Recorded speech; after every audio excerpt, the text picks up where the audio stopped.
জয়নগর দুলুয়াখাকি গ্রামে আবারও প্রাকৃতিক বিপর্যয় লন্ডভন্ড বাড়ি।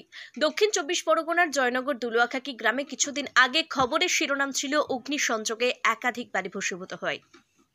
এবার প্রাকৃতিক দুর্ঘটনায় আবারও সর্বশান্ত করল দুই পরিবারকে। হালিম লস্কর ও মজিদা লস্করের বাড়ি সোমবার সন্ধ্যায় ঝড়ের তাণ্ডবে ক্ষতিগ্রস্ত হয় এই দুই পরিবার।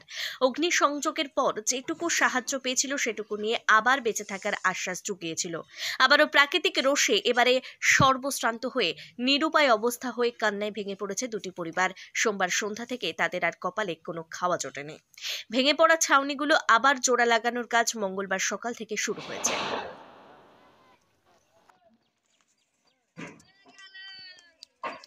এইভাবে পড়ে থাক, তারপর যা